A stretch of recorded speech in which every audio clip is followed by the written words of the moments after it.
নমস্কার বন্ধুরা, তন্হির পাকশালাতে সবাইকে স্বাগত। আজকে আমি আপনাদের সাথে আবারও একটি চিকেনের রেসিপি শেয়ার করব। দোলের দিন যদি কেউ ননভেজ খান, মানে আমিষ খান, তারা কিন্তু অবশ্যই এই রেসিপিটা রাতে রুটি বা পরোটার সাথে খাওয়ার জন্য বানাতে পারেন। আজকে বানাচ্ছি কড়াই মাখনি। তার জন্য একটা পাত্রের মধ্যে নিয়ে নিয়েছি 300 গ্রাম পরিমাণে বোনলেস চিকেনের ব্রেস্টের পিস, মিডিয়াম সাইজের টুকরো করে কেটে নিয়েছি।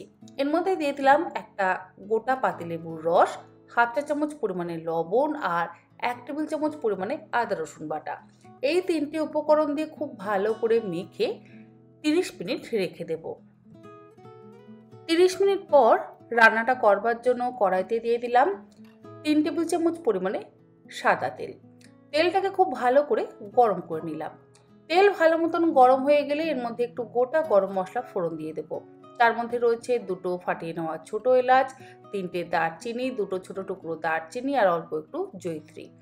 ফোড়নের সুন্দর গন্ধ বেরোতে শুরু করলে এর মধ্যে দিয়ে দিচ্ছি ম্যারিনেট করে রাখা মাংসের টুকরো। গ্যাসের ফ্লেমটাকে মিডিয়াম টু হাইতে করে দিয়ে মাংসের টুকরোগুলোকে মিনিট 4-5 সময় ধরে হালকা করে ভেজে নেব। খুব বেশিক্ষণ সময় ধরে মাংস ভাজবার কিন্তু প্রয়োজন নেই। মাংস যদি আবার বেশি ভাজা হয়ে যায় তাহলে মাংসটা শক্ত হয়ে যেতে পারে। তাই অল্প সময় ধরে আমাদের মাংসের টুকরোগুলোকে ভেজে নিতে হবে। মাংসের টুকরোগুলো ভাজতে ভাজতে এর মধ্যে গুঁড়ো মশলা দিয়ে দিচ্ছি এর মধ্যে 1 চা চামচ পরিমাণে কাশ্মীরি লঙ্কার গুঁড়ো। এরই মধ্যে দিয়ে দিলাম 1 চা চামচ পরিমাণে ভাজা ধনের গুঁড়ো আর 1 চা চামচ পরিমাণে ভাজা জিরের গুঁড়ো। ভাজা ধনে আর ভাজা জিরের গুঁড়ো দিলে গন্ধটা ভীষণ ভালো হয়, আর কাঁচা ব্যবহার করলে কষানোর জন্য একটু সময় বেশি দিতে হবে। হাফ চা চামচ পরিমাণে গোলমরিচের গুঁড়ো দিয়ে দিলাম আর দিয়ে দিলাম 1 চা চামচ পরিমাণে চিলি ফ্লেক্স। গ্যাসের ফ্লেমটাকে লোতে করে দিয়ে সমস্ত গুঁড়ো মশলা দিয়ে মাংসের টুকরোগুলোকে আরও 2 মিনিট ভেজে নেব। 2-3 মিনিট ভালো করে ভাজা হয়ে যাওয়ার পর এর মধ্যে দিয়ে দিলাম হাফ কাপ পরিমাণে ফ্যাটানো টক দই। টক দইয়ের মধ্যে অল্প একটু জল দিয়ে আমি খুব ভালো করে ফেটিয়ে নিয়ে সেটা এর মধ্যে ব্যবহার করছি। এবারে ফেটিয়ে নেওয়া টক দইটাকে দিয়ে মাংসের টুকরোগুলোকে খুব ভালো করে মিশিয়ে কষিয়ে নিচ্ছি। অল্প একটু চাইলে এর মধ্যে আপনারা জলের ব্যবহার করতেও পারেন, তবে টক দই থেকে যথেষ্ট পরিমাণে জল যেহেতু রিলিজ হয় সেই জন্য আমি জলের ব্যবহার আর করলাম না। টক দইটা দিয়ে কষিয়ে নেওয়ার পর ঢাকা দিয়ে গ্যাসের ফ্লেমটাকে লোতে করে দিয়ে মিনিট 5 মাংসের টুকরোগুলোকে সেদ্ধ করে নেব। 5 মিনিট মাংসের টুকরোগুলোকে সেদ্ধ করে নেওয়ার পর এর মধ্যে অল্প একটু হালকা গরম জল ব্যবহার করলাম। যেহেতু গ্রেভিটা একদম শুকনো হয়ে গেছিল সেই জন্য আমি একটু জলের ব্যবহার করলাম।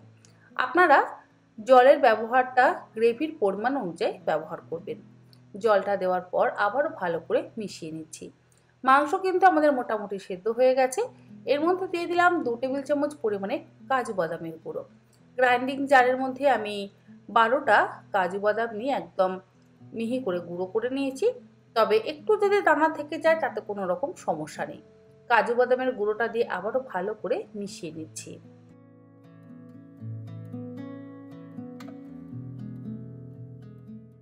আর কাজু বাদামের গুঁড়ো দিয়ে ভালো করে মিশিয়ে নেওয়ার পর গ্যাসের ফ্লেম কিন্তু লোতেই রয়েছে।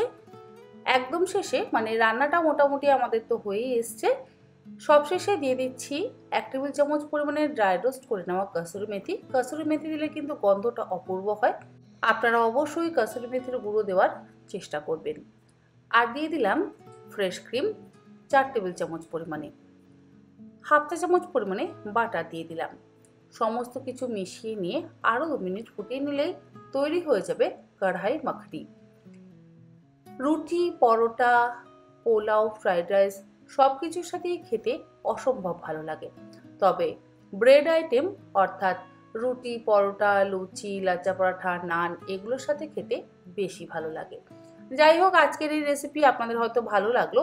আর অনেকেই হয়তো বলতে পারেন যে এর মধ্যে পেঁয়াজের ব্যবহার করার প্রয়োজন নেই। না, একেবারেই পেঁয়াজের ব্যবহার করবার প্রয়োজন নেই। টমেটোরও ব্যবহার আমি করিনি যেহেতু টক দই ব্যবহার করেছি।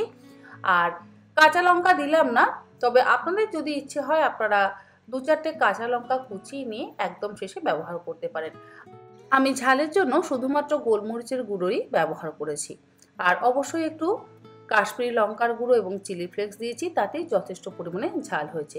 যাই হোক, রেসিপি ভালো লাগলে বাড়িতে বানিয়ে দেখবার কিন্তু অনুরোধ রইল। আজ তাহলে আসি, আবার হাজির হয়ে যাব অন্যদিন অন্য কোনো নতুন ধরনের রেসিপি নিয়ে। ভালো থাকবেন, সুস্থ থাকবেন, ধন্যবাদ।